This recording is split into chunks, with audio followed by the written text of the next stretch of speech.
ये सारी घटनाओं से यही सिद्ध होता है कि जो मुझे आभास हुआ था वो सत्य में घटित होने वाला है।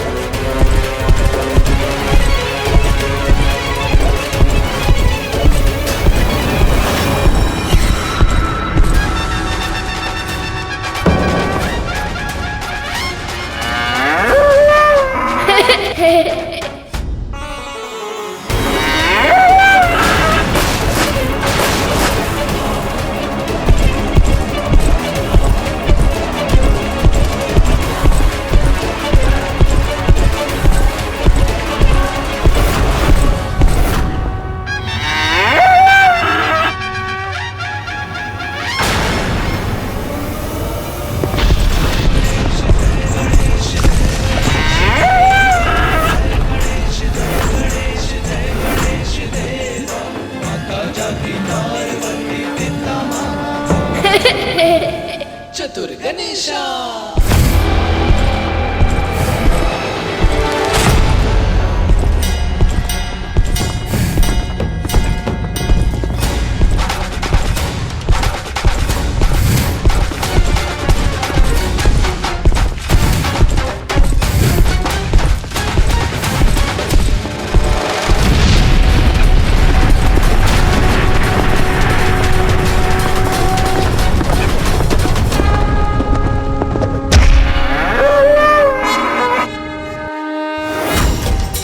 इस बालक में असीमित शक्ति है और इसे ये ज्ञात भी नहीं है कि इसके उपयोग का क्या परिणाम होगा।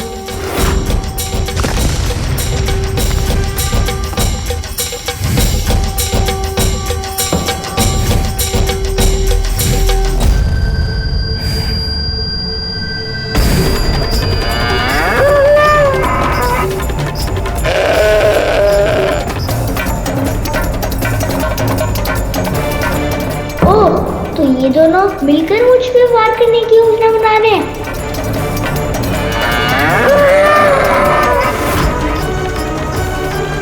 एक छोटे से बालक पर दो योद्धा प्रहार करेंगे तो केवल एक डंडा की सहायता से ये अपना बचाव कब तक कर पाएगा?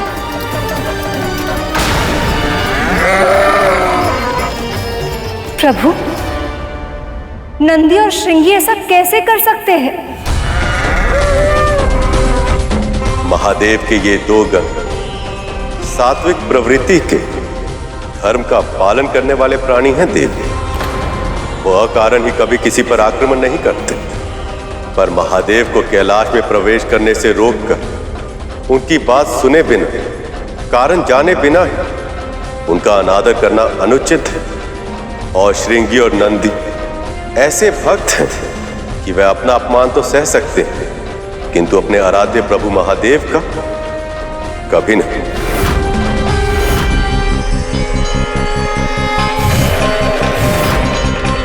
और जहां तक प्रश्न सहायता का है माँ, तो ऐसा लग रहा है कि सहायता की आवश्यकता बालक को नहीं अपितु श्रृंगी और नंदी को है। आओ आओ, ऐसे आनंद की अनुभूति कराऊंगा कि कभी भूल नहीं पाओगे।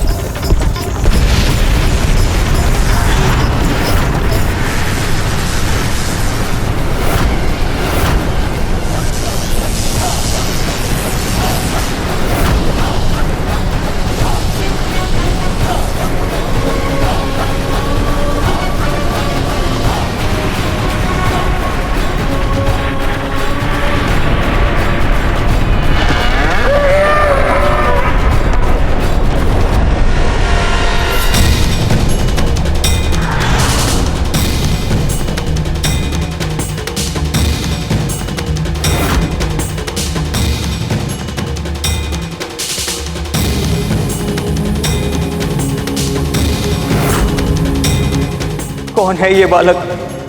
ऐसी कौन सी शक्ति है इसके दंड में कि हम इसका सामना नहीं कर पा रहे? ये तुमने ठीक नहीं किया बालक। चिल्ला तो ऐसे रहो कि मैं तुमसे भयभीत हो जाऊंगा। तो आगे बढ़ो ना, आओ ना, तो फिर माँ के दंड का दंड तुम्हें भी मिलेगा। आ जाओ आगे।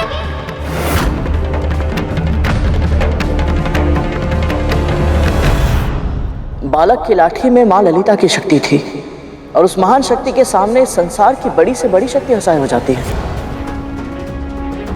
उस शक्ति का सामना तो बड़े से बड़े देवता के लिए भी कठिन होता।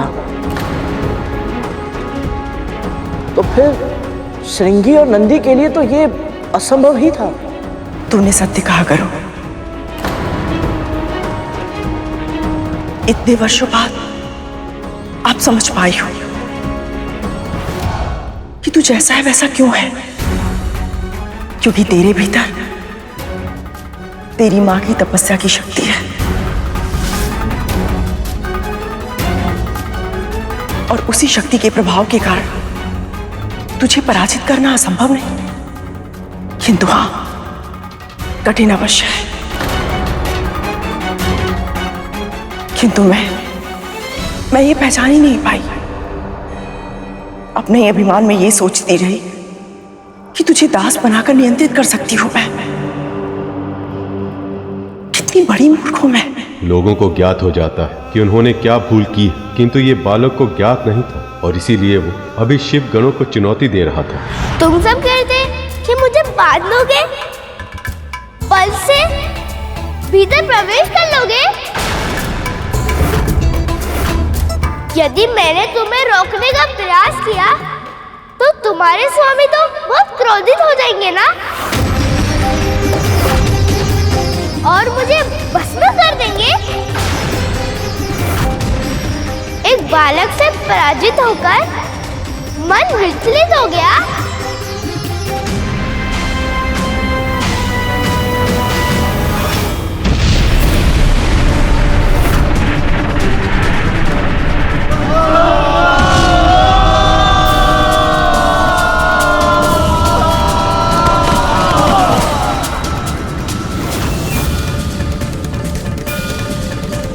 इस बालक का जन्म मेरे आशीर्वाद के फल स्वरूप हुआ था, फिर भी इतना उद्दंड है ये।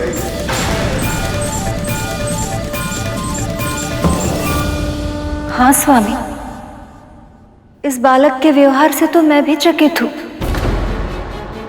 इतना समझाने पर भी इसे आभास क्यों नहीं हो रहा कि मां का आज्ञा का पालन का अर्थ ये नहीं कि दूसरों का अनादर करे। परंतु गुरुदेव, मैं समझ नहीं पा रहा कि वो बालक तो मां पार्वती से उत्पन्न हुआ था, तो फिर वो इतना उद्दंड और अभिमानी क्यों था? गरुड़, छोटे बालक गीली मिट्टी की तरह होते हैं। उन्हें कोमल हाथों के स्नेह की आवश्यकता भी होती है ताकि उन्हें सही आकार मिल सके, और भट्टी की आंच के अनुशासन की भी आवश्यकता होती है ताकि वह बलशाली और परोपकारी भी बन सके। जानबूझकर किया गया कार्य भूल नहीं, अपराध कहलाता है। मुझे पता था ना कि मैं तुझे महल से बाहर जाने की अनुमति नहीं दूंगी, इसलिए तूने मुझसे झूठ बोला।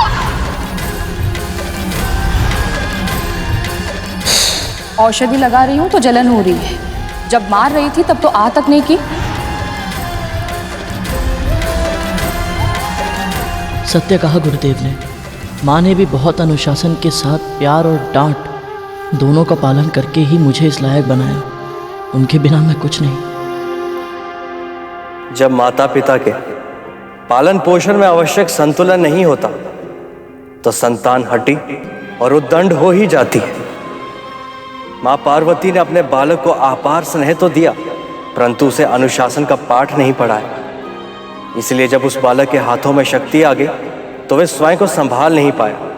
मां की लाठी में समाई शक्तियों ने उस बालक के मस्तिष्क में अभिमान भर दिया था और वह ये भूल गया था कि संसार में जो कुछ भी होता है प्रभु की इच्छा से ही होता है।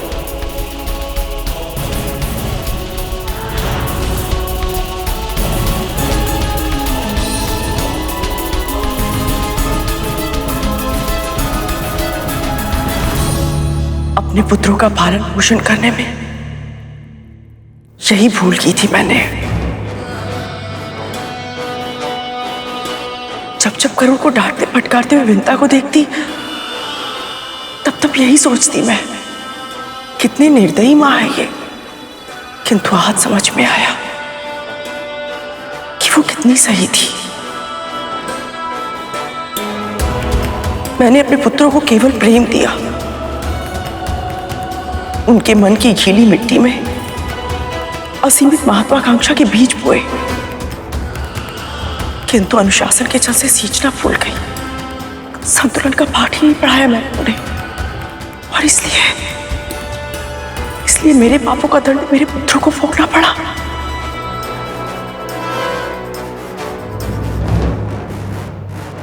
ऐसा ही होता है देव, यही विधि का विधान। उधर बालक का व्यवहार देखकर माता लक्ष्मी उसके लिए चिंतित हो रही थी और प्रभु विष्णु का क्रोध बढ़ रहा था, और देवऋषि उन्हें तो पता ही नहीं लग रहा था कि आगे अब क्या होगा।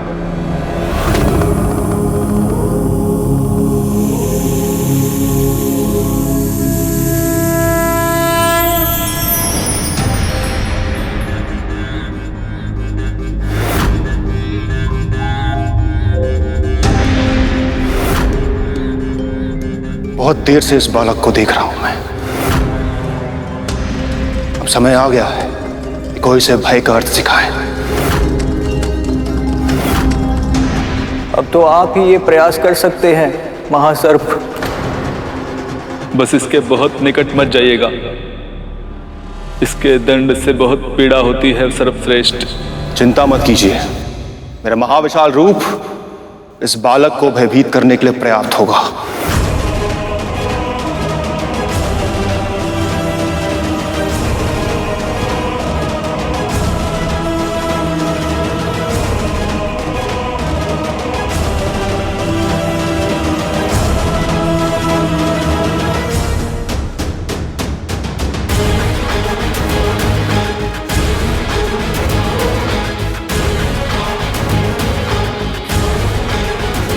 अब ये बालक वासुकी के महाविशाल रूप से अवश्य भयभीत होगा, और तभी उसके वचन को वो सम्मान भी देगा।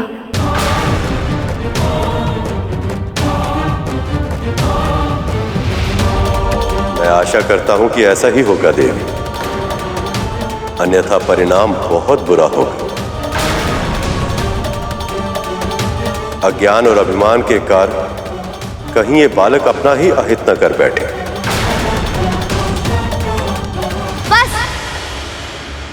मुझे ज्ञान देने का प्रयास करके अपना और मेरा समय व्यर्थ मत करो।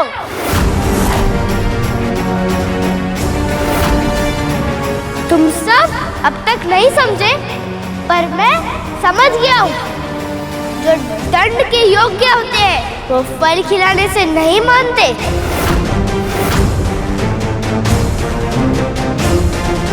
ठीक है, निर्णय करो।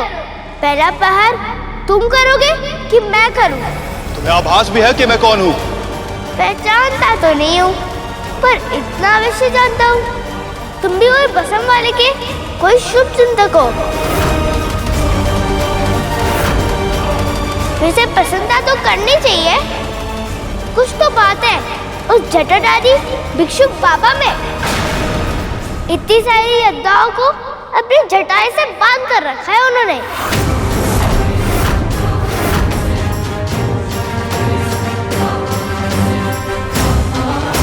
अपनी वाणी को विराम दे बालक, क्योंकि यदि मैंने अपना मुख खोला तो फिर विष निकलेगा। ओह, तो तुम हो वो विषधर सर्प जो त्रिनेत्रधारी के कंठ में लिपटी रहते हो। प्रशंसा तो निश्चित ही करनी पड़ेगी, बहुत बड़ा पशुपति है वो। मेरे बैल, और अब सर्बियों की ओर से युद्ध करने आ गए। लगता है वो स्वयं भिक्षा मांगकर तुम सबकी भूख मिटाने में सक्षम है।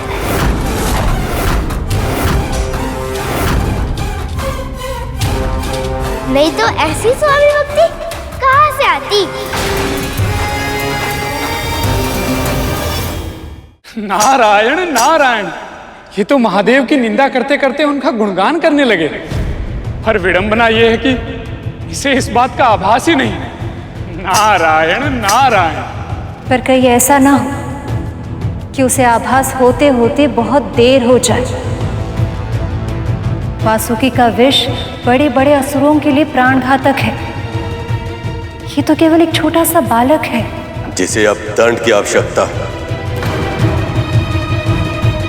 बस वासु की यह स्थिति संभाल, अन्यथा मुझे हस्तक्षेप करना होगा देवी।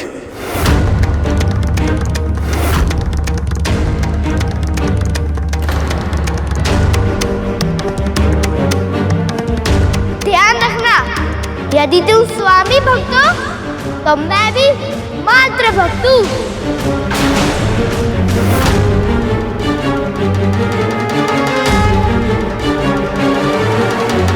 इसलिए हित चाहते हो तो लौट जाओ,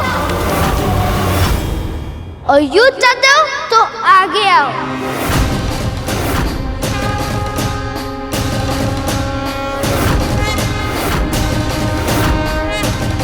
वैसे भी जल में कीड़ा करने वाले किसी साधारण सर्प से अधिक नहीं हो।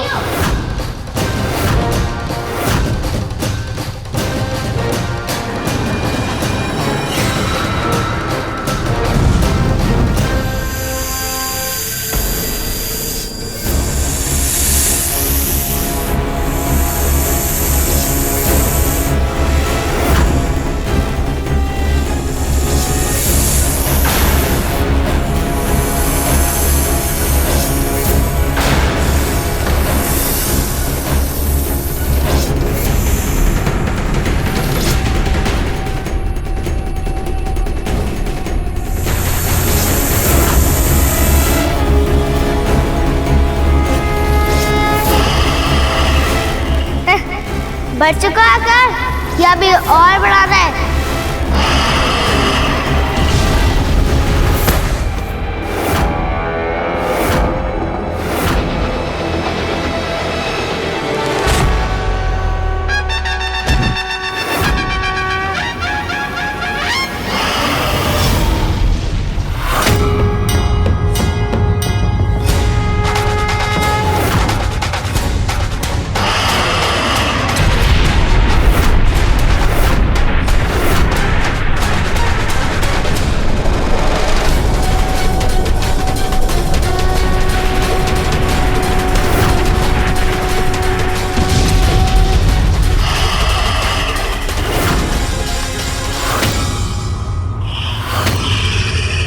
यही सामर्थ्य है तुम्हारा?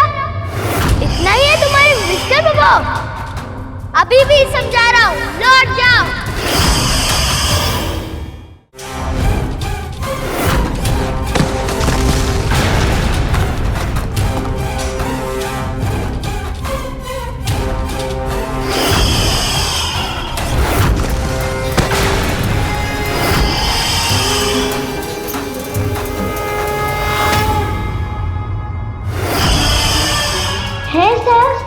तो पूरी क्षमता के साथ आक्रमण करो।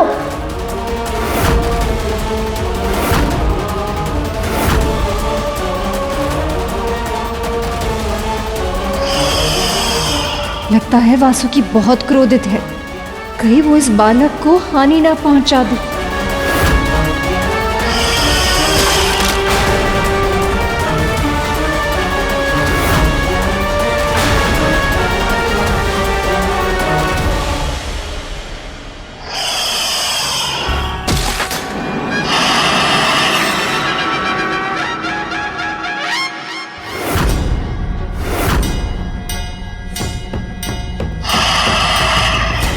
बहुत बोल रहा था ये तुम्हारा मुख, अब हुआ ना मन।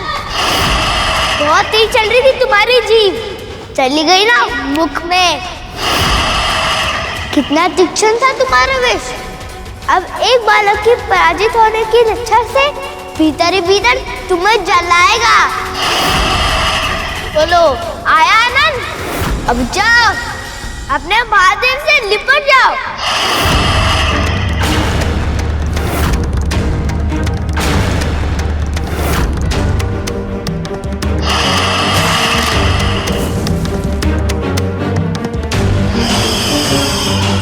विष तो ठीक है तुम्हारा, पर लक्ष्य भेजने में बहुत ही कच्चे हो तुम। सदा है सुख भर में छुप जाते हो। अब देखना ये लक्ष्य भेद का अभ्यास कितना अच्छा है। यदि इस बालक ने वासुकी को कोई नुकसान पहुंचाया या अपनी उदंडता पर नियंत्रण नहीं रखा तो मुझे स्वयं उसे इसका दंड देने जाना होगा, जो इस संसार और अन्य देवताओं के लिए योग्य नहीं होगा।